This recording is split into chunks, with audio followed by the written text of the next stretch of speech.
Welcome to The Grand Balance, a bi-weekly podcast hosted by two working grandmas navigating the beautiful chaos of work and family.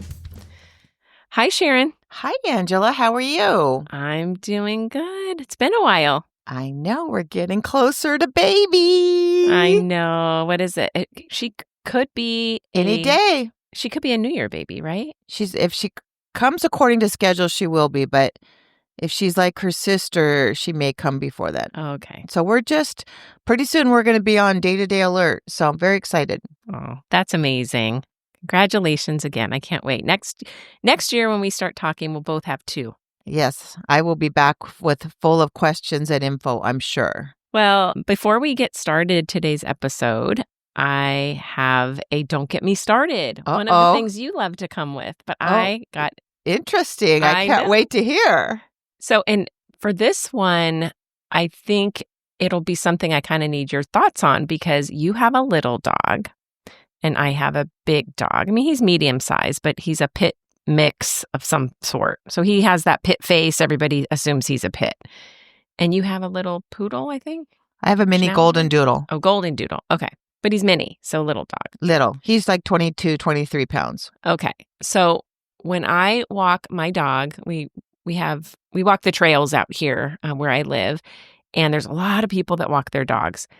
And they keep them on leashes, but they're the long leashes that retract, I guess.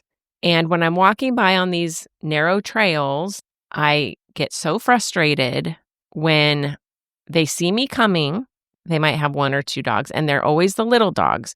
They see me coming, but they leave the dogs on these long leashes and don't retract them, and they're taking up the whole space. And then their little dogs are barking and barking like they're tough guys. And I always have to just stop and wait for them to understand, do you realize, like, you don't want my dog right next to your dog? And that bothers me because my dog could really injure a dog that tries to attack him. And my dog's fine. It's just they're going after him. Yeah, I agree. My Don't Get Me Started in general are those retractable leashes. When we trained our dog, our trainer said those are the worst things. So we never got one, but now they annoy me to no end. Okay, so you're also annoyed, even as a... Oh, 100%. And if you saw a big dog walking by and you've got your little dog... I use a 4-foot leash with my little dog, and when we're passing other dogs, I put him right up next to my leg with no slack and keep walking. That is exactly what I do, and it works out perfectly. You walk by, they're right next to you, they just keep on going. I see plenty of big dogs on those stupid retractable leashes as well, so it's the leash and it's the owner. Yes, 100%. I don't know why when you're passing other dogs, you can't just keep your dog right next to you and keep on walking, so then you keep up your progress and you don't have any issues and there's no drama. I agree with you there. Get rid of the retractable leashes, people. Or just retract them in when a big dog's coming by and you've got your little small dog that's going crazy after my big dog. It's always the big dogs that get blamed. And that's why it bothers me a little bit. Oh, I'm glad you contributed to my Don't Get Me Started Don't Get Us Started segment. I know, and I don't usually have that many, but I did today. Well, I have one. We'll have to see your take on this. This is definitely a minor problem in the whole scope of things. I guess all of them are. But table service, Caesar salad, and guacamole is a complete waste of time. There's nothing new to making Caesar salad or guacamole, and we don't need to turn it into a spectacle. Give me a smoking drink or an on-fire dessert. I think that should be table service all day long. Exciting, interesting, fun. But table service guacamole or Caesar salad just slows down your meal, and then you're sitting there. What are you supposed to say? Wow, you make a fantastic Caesar salad. I know, you're right. You're absolutely right. I don't understand why it's a thing. I mean, did they give you the opportunity to say, no, I would like more garlic in that guacamole or more lime juice? Like, why are you doing it? And then you feel obligated to pay attention when you might just want to sit there and talk to whoever you're dining with. That's right. It's not entertaining enough to stop talking to whoever I'm dining with. Especially the Caesar salad, because you're just putting in the dressing and the guacamole. You're just smashing up avocados and everything's already pre-cut, so you just throw it in and mix it. So you just have to watch them mix it. You're right. So don't get me started. Get rid of those table service. That's unnecessary. 100%. And my last don't get us started today is about smoke detectors, because I just had this issue.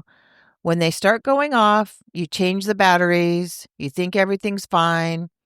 Then at 2 in the morning, you're laying in bed and you hear mine doesn't even do the chirp for whatever reason. It just does a full on, like as if you have a fire in your home. So then you have to go downstairs, drag your ladder out of the garage, gash your leg going up the stairs with the big sharp ladder so there's blood dripping on your carpet at 2:30 in the morning. So, is this something that just happened, Sharon? I'm still kind of traumatic. I'm still kind of traumatized by this. Sharon was a couple minutes late today because this literally just happened to her. Yes.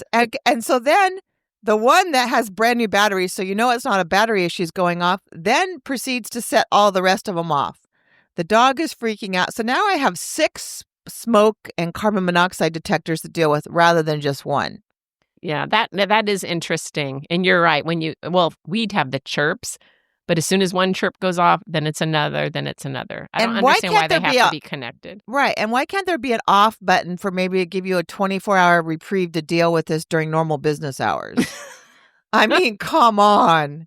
So now I have a cut up leg. I have scratches on my arm. I don't understand the cut up. Oh, because of the ladder. The ladder. And it's in the middle of the night and it sliced me on one of the step things. I mean, it's not that easy getting an 8-foot ladder up your stairs. I have enough trouble getting myself up the stairs, much less a big, huge ladder. I'm sure there's reasons why it's connected. Probably because if somebody's not in that room, they might not hear it. So they want it to go off in other places so they pay attention. I guess. But PSA, the smoke and ozone or carbon monoxide detectors now have a lifespan where they have to be replaced within either 8 or 10 years, depending on the model. So once you start approaching that, just know that you have to trash it and start over so you're not like me in the middle of the night dragging ladders upstairs and bleeding. Yeah. And the one thing that's really difficult for me, I can never get the cap back on right. So in 2 of my rooms, I have my smoke detector hanging because I'm standing up there. I'm trying to get it cut, tight. Yeah. And I cannot get it tight.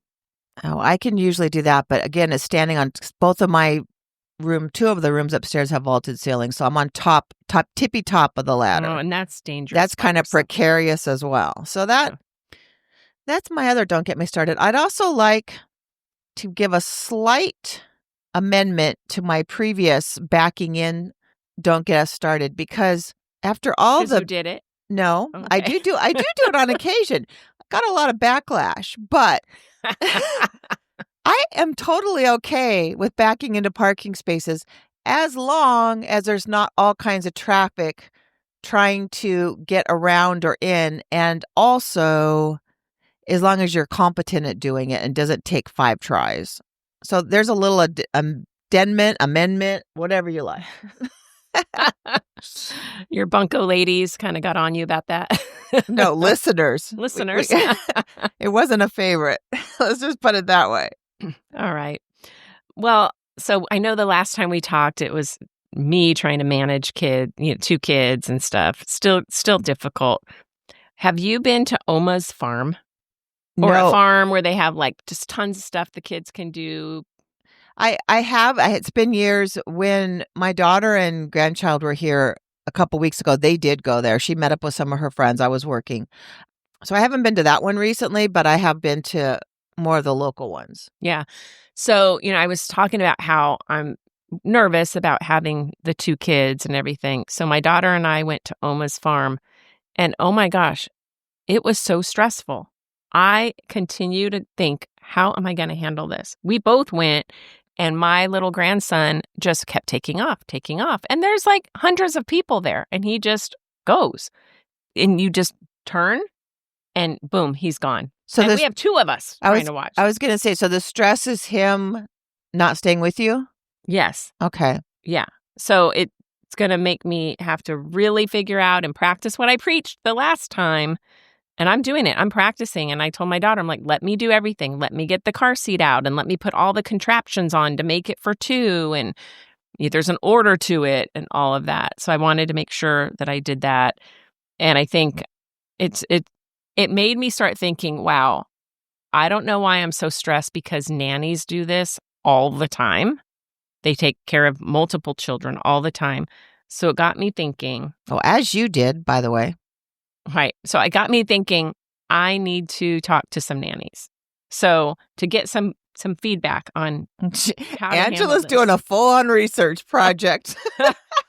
And like I said before on another episode, when I had my own kids, I was responsible for them. But now I'm responsible for other people's children. And I would not want to be that grandparent that screws up. I mean, that would ruin so many relationships. Oh, yeah, 100%. Right? But did your kids ever run off? See, I had one. My daughter stayed right with me. And my son, if I looked up, he would already be across the whole entire field. Oh, yeah. My son would take off. They called him Stealth with his name because he would just take off and we couldn't find him. And he'd be across the street at my neighbor's house upstairs.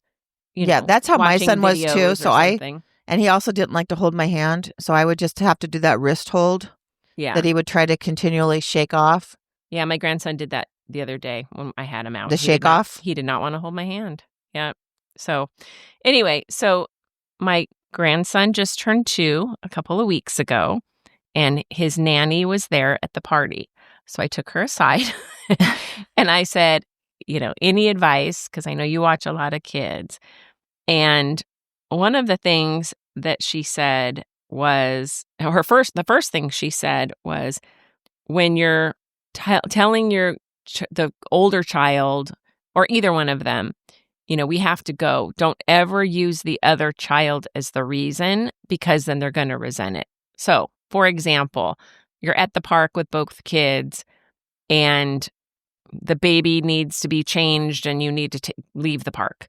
Don't ever say, oh, it's because your sister needs to do this, so we have to leave. Because then they're going to say, well, it's all for her, Right. That makes sense. So instead, make up a reason that we have to leave because it's time for lunch, or we have to leave because you know how important it is that we get to your nap on time, or, things that they're going to resonate, not saying it's because of the other kid. And I thought that's really good advice, because I know right now we say, we got to do this because of, your little sister needs that. So I find myself doing that already. No, that was a good tip. Yeah. And then the second one, which basically was the same thing that I said last week on my other research, was being predictable, like having that routine, but having the ability to flex on a dime and not stressing out about it. So the other day, my daughter and I had a plan. I said, let's go to this park where we can start at the park, have him play on the playground, and then we'll get in our exercise and walk 3 miles while they're in the stroller together. And then we'll go see the duckies halfway through. And then we have a picnic lunch, right? Well, he did not want to sit in his stroller. So we ended up moseying around, picking up leaves for like an hour while the little one were holding in the stroller. And then the 2-year-old was really cranky and tired, but we still wanted to he wanted to see the ducks. So we had to get in the car, pack everything up after I just took everything out to do the double stroller. and then we drove around to the mile that we should have walked to get to the ducks. And then the ducks weren't there. Oh, no. So then we're like, well, where are we going to do our lunch? And it was hot as heck. So we went into the library, there was a library, and we went into the patio, and they're not supposed to have food, but we snuck food onto the patio and we had lunch there, and then we left. But we just had to figure it out on a dime. Okay, what's next? How can we maneuver this? What can we do? And that's what the nanny said was, you got to go with the flow. I think I've found that even just with the one grandchild is with little ones, you have to be flexible because every day is different. Some days things go according to plans and other days not even close. So I think that's good advice in general with one kid, 2 kid. That's good life advice anyway, because the more flexible you are without freaking out, the less stressed out you're going to be. Yeah. Yeah. For sure. And then, it was time to go. And the one thing, when they said don't blame the other kid for why you have to leave, one of the tips is turn it into like a mission. So instead of we have to leave because of that, or, when it's time to go, say, okay, we're about to leave. So let's see who can find as many things as possible on the way that are green, or make it like a mission. Like, let's play I Spy on our way out, everybody. So it becomes a game, and then they're not focused on disappointment of why they have to leave, which I thought was a good idea. Yeah, I think that's good. I remember even with my kids, we were always competing.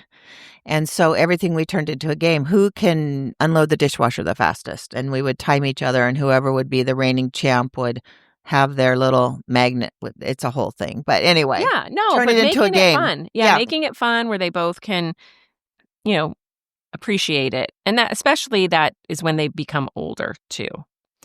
The other thing that I'm finding this really hard already is how do they get individual time? So you've got 2 kids, they're always together.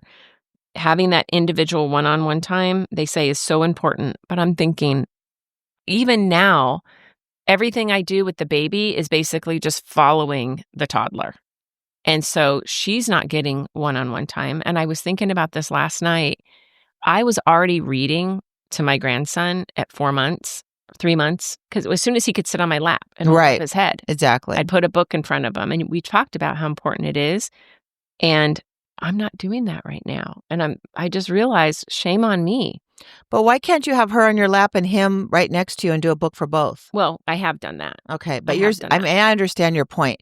One-on-one time is important, but I think the reading can be done together for sure. Yeah, but I don't think she's going to get as much reading if I'm holding her a lot and she's watching everything, but she's not getting that one-on-one attention. So, and then they say, try to synchronize naps and all of that. But then I appreciate that because I'm still a working grandma. So I still have to fit in some work during this time, right? Exactly. So nap is important because that's when I can catch up on what I missed for the last few hours of watching them.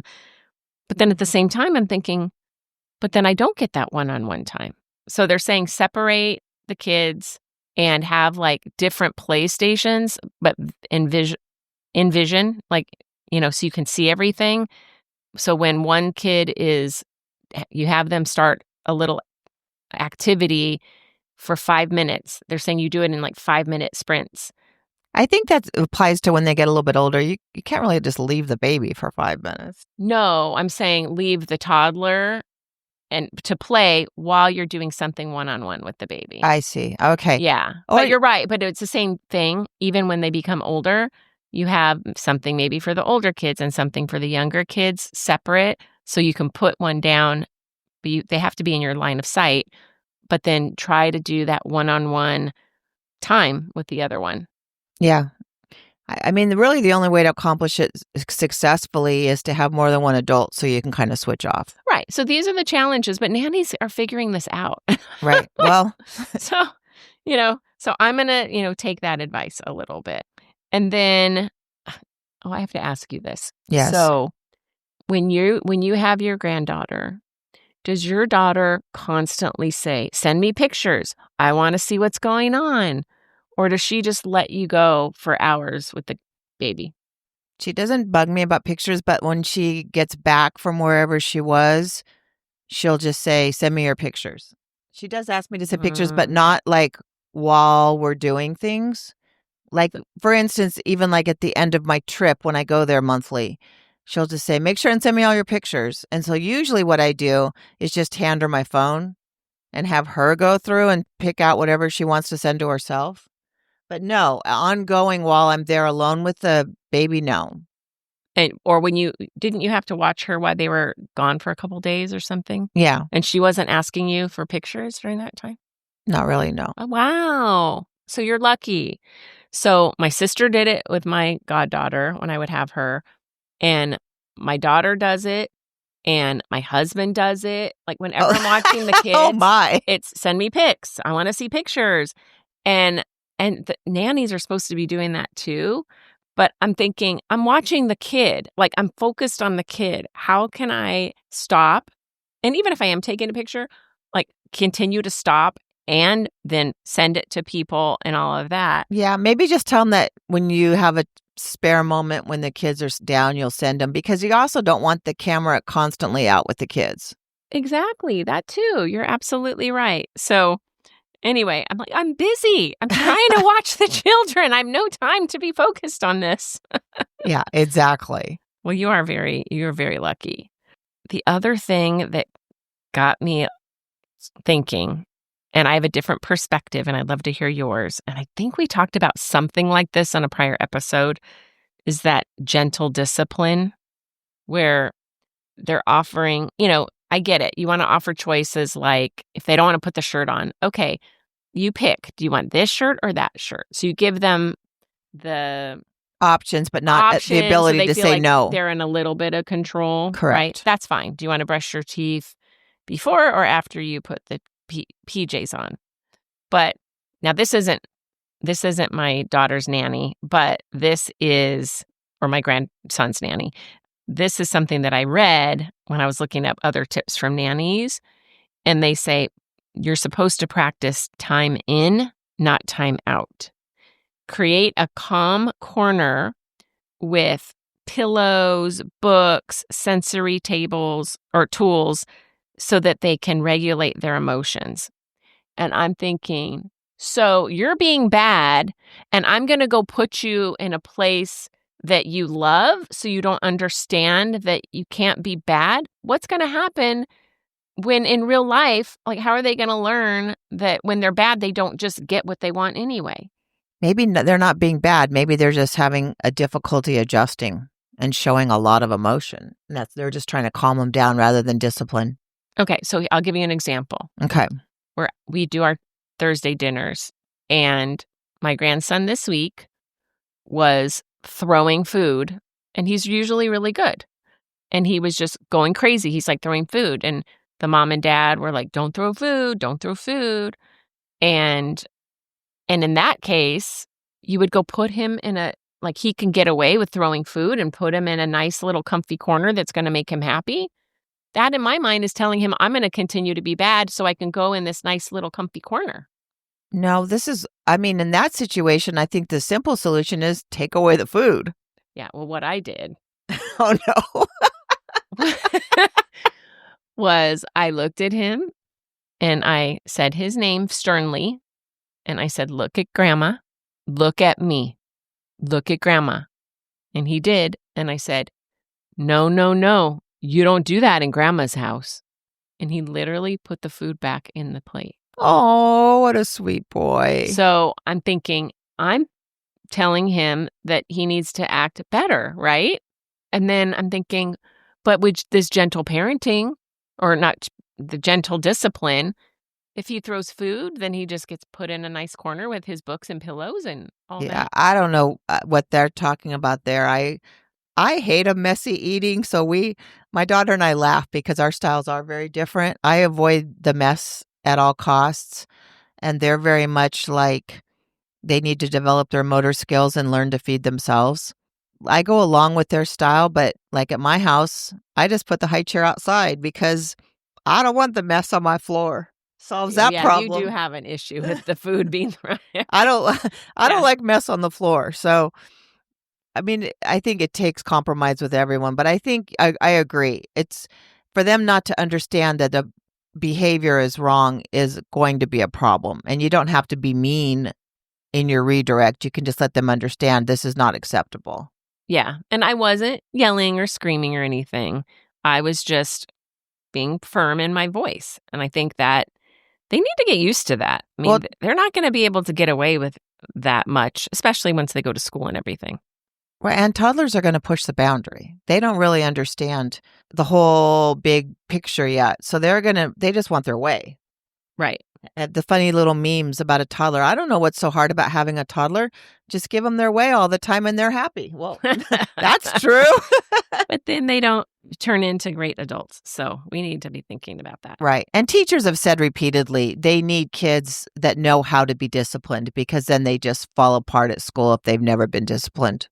Yeah, my grandson just started preschool right after his birthday. Oh, he got bit yesterday really hard no. on the arm. Yeah, he's only been there like 2 weeks.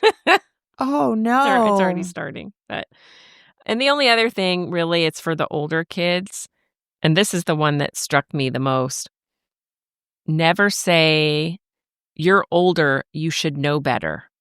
Apparently, it's a top complaint from older siblings in family therapy sessions. They did a whole study about this with children. Interesting. I don't remember ever saying that, nor ever, because I was the oldest, or ever hearing that as a kid. I mean, I could have totally forgotten. I've heard it, but basically it makes it feel like they're responsible for the kid. And again, it's, well, my younger sibling gets away with so much, and I'm the one accountable. Right. And it's you just and I building resentment, right? Yeah, it builds resentment. And you and I have talked about this as being older children. Oh, yes, we definitely have, because my sister got away with murder. See? Not literally, of course. I bet your mother probably said when she did something wrong and you were somehow involved that you should have known better and taught her well. She could have definitely said that, and I don't remember, but yeah, I think, especially with our generation, the younger ones got away with a lot more. Just the parents were just tired. That's right. They got sick of it. So anyway, I'm continuing to practice. By the time I have my second one, you're going to be an expert. I'll be an expert. I'm not an expert yet, but I will be an expert, and I will have this down. But well, and the 2 under 2 does offer an additional challenge, just because you're dealing with 2 little minds instead of a little bit older mind. Yeah, but I started thinking about that last night. I'm feeling kind of guilty. Like, I want to give the same experience to my granddaughter that my grandson had with me, and that one-on-one. So I've got to figure that out a little bit. Well, you're going to have to figure out a way with your grandson to go with your husband or your daughter or son-in-law, just so you can spend some time alone with the little girl. Yeah, but most of the time it's just the 2 of us. When they're back to work, it's just me. Right. Except on one day a week. Then I can solicit my husband, but he's good for like 10 minutes. Or you just make time over the weekend when they have their kids and figure out a time that you can just, take her for an hour or whatever. You're right. I just need to make that separate. There's ways to do it. It's just, it's good that you're conscious of it, because you will make it happen. Yeah. Yeah. So the holidays are coming up. I know. Already. Can you believe it? This will be very interesting, juggling a birth and a Christmas and all of it out of town. This will be the first Christmas in a while that we're not going to be at my house. Oh, that's right. You'll be at hers. Yes. And my son is traveling there as well. Oh, good. Well, at least the whole family will still yes, be so together. We'll all be there. It's we just don't know how the birth is going to affect Christmas. So we're going to plan a normal Christmas, and we might have to pivot. That's right. You just have to be flexible. So yes, I can't believe it's already upon us. So this is our second holiday season we've gone through now with the pod, and it has gone crazy fast. I know. So with that, everyone, we are taking our holiday hiatus, and we'll have so much to talk about when we get back. We have a lot of fun things planned for after the first of the year too. So we're really looking forward to those new episodes after the first. So thanks everyone for listening. Catch up on the episodes you have not had a chance to listen to yet, because I know we've had, 45 episodes now or something like that. Which is crazy. I really can't even believe that, but please. And it really helps us if you like and subscribe. So if you just take a couple minutes and do that, we certainly appreciate it. Yep. Well, since we won't talk to you, happy holidays, everyone. And we can't wait for the new year. Take care. Happy holidays. Bye. Thank you for listening. Please like and subscribe to the podcast so we can continue to grow our community. Also follow us on Instagram at Working Grandmas Podcast, on Facebook at The Grand Balance, a Working Grandmas Podcast, and join our LinkedIn group, Working Grandmas. You can also email us at info@workinggrandmas.com or message us through any of our social media platforms.